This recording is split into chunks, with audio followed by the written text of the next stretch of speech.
Investment और finance की जानकारी के लिए Finnovations.com चैनल को जरूर सब्सक्राइब करें और नोटिफिकेशंस पाने के लिए बेल आइकन पर क्लिक करें। नमस्कार। तो आज हम बात करेंगे मनु मानिक के बारे में, जिन्हें 1980s और 1990s में कोबरा या फिर ब्लैक कोबरा के नाम से जाना जाता था। अगर आपने स्कैम 1992 ये वेब सीरीज देखी है तो उसमें आपने देखा होगा कि दो तरह के कार्टेल्स होते हैं, बुल कार्टेल और बियर कार्टेल। तो सबसे पहले बात करते हैं कि बुल कार्टेल और बियर कार्टेल होते क्या है। जो लोग बुल कार्टेल में थे, जैसे कि हर्षद मेहता, वो स्टॉक की प्राइस बढ़ाकर पैसा कमाते थे। वही जो लोग बियर कार्टेल में हैं, वो शेयर की प्राइस गिराकर पैसा कमाते थे। बियर कार्टेल की इस टेक्निक को शॉर्ट सेलिंग भी कहते हैं। उस जमाने में चाहे बियर कार्टेल हो या फिर बुल मार्केट, दोनों भी कार्टेल के लोग पंप एंड डंप स्कीम का इस्तेमाल करते थे। पहले बात करते हैं कि बुल कार्टेल के लोग पंप एंड डंप स्कीम का कैसे इस्तेमाल करते थे। बुल कार्टेल के लोग जैसे कि हर्षद मेहता पहले किसी भी स्टॉक को खरीद लेते थे और फिर उस स्टॉक की प्राइस मैनिपुलेट करके उसे बढ़ाते थे और प्राइस बढ़ने के बाद अपने शेयर्स बेचकर प्रॉफिट कमाते थे। यानी इसमें 3 स्टेप्स होती है। पहले शेयर खरीदना, फिर शेयर की प्राइस पंप करना यानी उसे मैनिपुलेट करके बढ़ाना, और फिर अपने शेयर्स को बेच देना यानी डंप करना। इसलिए इसे पंप एंड डंप स्कीम कहते हैं। तो बुल और बियर कार्टेल के ये जो लोग थे जो शेयर की प्राइस मैनिपुलेट करते थे, इन्हें ऑपरेटर्स कहा जाता था। इस कार्टेल के अपोजिट था बियर कार्टेल। बियर मार्केट में मेन प्लेयर थे मनु मानिक और उनके साथ और भी कई सारे लोग बियर कार्टेल में थे।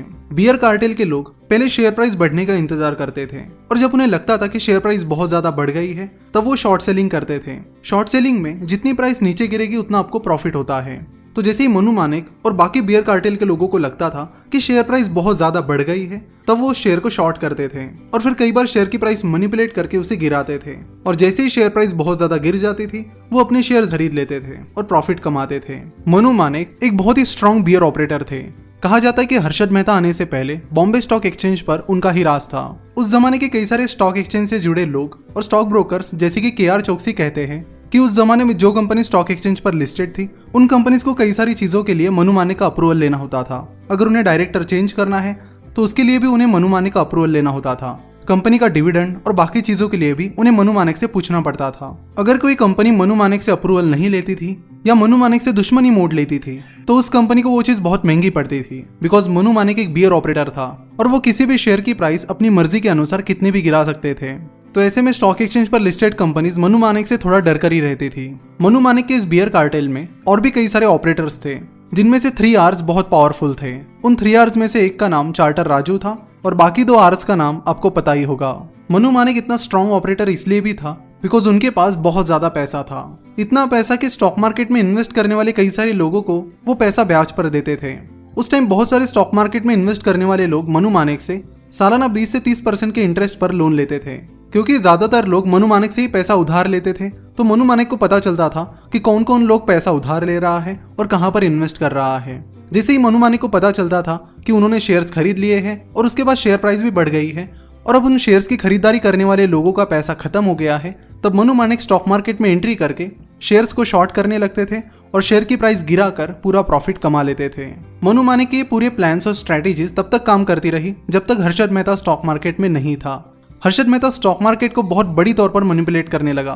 धीरे धीरे हर्षद मेहता अपने क्लाइंट्स का और कई सारी बैंक्स का पैसा डाइवर्ट करके स्टॉक मार्केट में डालने लगा और बियर कार्टेल को इस चीज की कोई भी आइडिया नहीं थी कि हर्षद मेहता इतना पैसा ला सकता है। कई बार शेयर प्राइसेस अच्छी खासी बढ़ने के बाद बियर कार्टेल उसमें शॉर्ट पोजीशन ले लेते थे और फिर हर्षद मेहता और पैसा मार्केट में डाल के उस शेयर की प्राइस और बढ़ा देता था, जिससे बियर कार्टेल को लगातार लॉसेस ही हो रहे थे।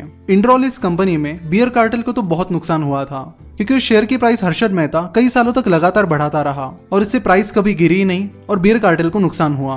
क्योंकि शॉर्ट सेलिंग में जब प्राइस गिरती है तो आपको प्रॉफिट होता है और प्राइस जब बढ़ती है तब आपको नुकसान होता है। जब हर्षद मेहता अरेस्ट हुआ तब जाके बियर कार्टेल ने सुकून की सांस ली। एक्चुअली उस टाइम बियर कार्टेल के कई सारे लोगों ने कहा था कि अगर हर्षद 7 दिन तक और अपनी पोजीशन होल्ड कर लेता तो हमें कटोरा लेकर रोड पे उतरना पड़ता।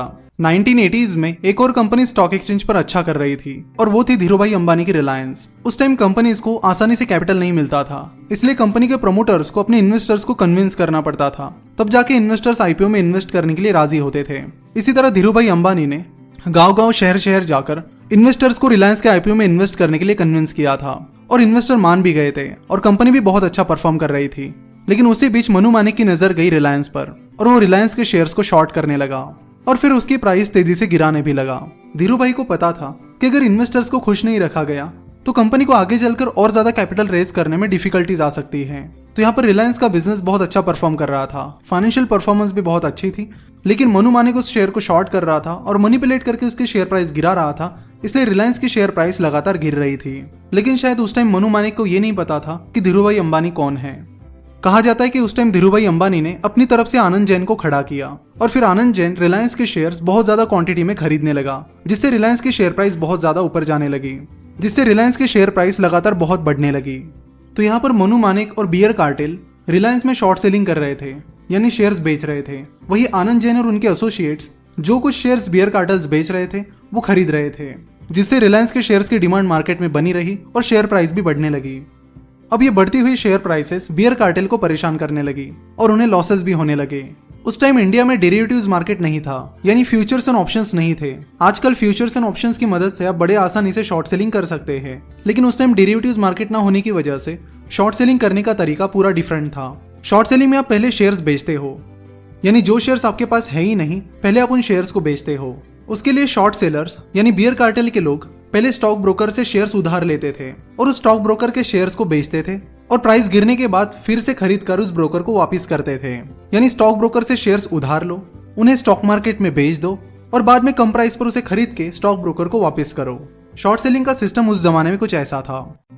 लेकिन यहाँ रिलायंस के केस में जो कुछ शेयर्स बियर कार्टेल ब्रोकर से उधार लेकर मार्केट में बेच रहे थे वो सारे शेयर्स आनंद जैन और उनके एसोसिएट्स खरीद रहे थे और बाद में जितने भी शेयर्स बियर कार्टेल में बेचे सारे शेयर्स आनंद जैन और उनके एसोसिएट्स ने खरीद लिए।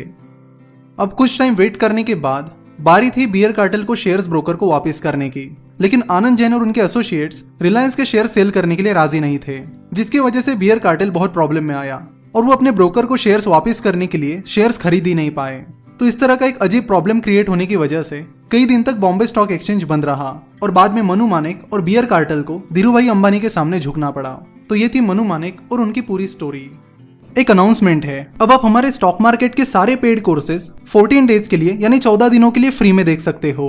इस 14 डे फ्री ट्रायल की लिंक आपको नीचे डिस्क्रिप्शन और कमेंट बॉक्स में मिल जाएगी। उस लिंक पर क्लिक करने के बाद आपको साइन अप करना है। साइन अप पर क्लिक करने के बाद आपसे दो ऑप्शन पूछे जाएंगे, $8 per month that is 600 rupees per month और $24 per year that is 1780 rupees per year. इन दोनों में से जो प्राइस आपको सही लगती है उसे आप सिलेक्ट कीजिए। इस सिलेक्शन का ये मतलब नहीं है कि आपके पैसे तुरंत कट जाएंगे, लेकिन 14 डेज के फ्री ट्रायल पीरियड के बाद आपने सिलेक्ट की हुई अमाउंट आपके कार्ड से डिडक्ट हो जाएगी। लेकिन आप बड़े आसानी से 14 डेज से पहले अपना सब्सक्रिप्शन कैंसिल कर सकते हो, यानी 14 डेज तक आप फ्री में कोर्सेज देख सकते हो। उसके बाद कंटिन्यू करना है या नहीं करना है ये आपकी चॉइस है। साइन अप के टाइम जो भी क्रेडिट या डेबिट कार्ड आप यूज करोगे उस पर इंटरनेशनल यूजेज अलाउ होना चाहिए। तो अगर आपके कार्ड पर इंटरनेशनल यूज अलाउ नहीं है तो आप फोन बैंकिंग में जाकर अपने कार्ड का इंटरनेशनल यूज अलाउ कर सकते हो। यहाँ पर कैंसिलेशन प्रोसेस बहुत ही सिंपल है। तो 14 डेज से पहले आपको कोई भी चार्ज नहीं लगेगा। आप सिंपली साइन अप के बाद अकाउंट सेटिंग में जाकर पेमेंट बटन पर क्लिक करके अपनी मेंबरशिप कभी भी कैंसिल कर सकते हो। तो 14 डेज तक आपको ये सारे कोर्सेज फ्री में मिल जाएंगे। उसके बाद अगर आपको कंटिन्यू करना है तो उसके लिए आपको पर मंथ 600 रुपीज और पर एनम 1780 रुपीज पे करने होंगे। सो 14 डेज के फ्री यूज के लिए कोई टर्म्स एंड कंडीशन नहीं है। कई बार साइन अप के बाद आपका कार्ड कंफर्म करने के लिए स्किलशेयर आपके अकाउंट से $1 दैट इज 74 रुपीज डिडक्ट करती है, लेकिन तुरंत आपके अकाउंट में वो $1 दैट इज 74 रुपीज रिफंड भी हो जाते हैं। तो इस तरह नीचे डिस्क्रिप्शन और कमेंट में दी गई लिंक पर क्लिक करके आप 14 डेज के इस फ्री ट्रायल का इस्तेमाल कर सकते हैं और हमारे सारे पेड कोर्सेज 14 डेज तक फ्री में देख सकते हो। आज की वीडियो पसंद आई है तो जरूर इसे अपने दोस्तों के साथ भी शेयर कीजिए। आज की वीडियो देखने के लिए और हमसे जुड़े रहने के लिए आपका बहुत बहुत धन्यवाद।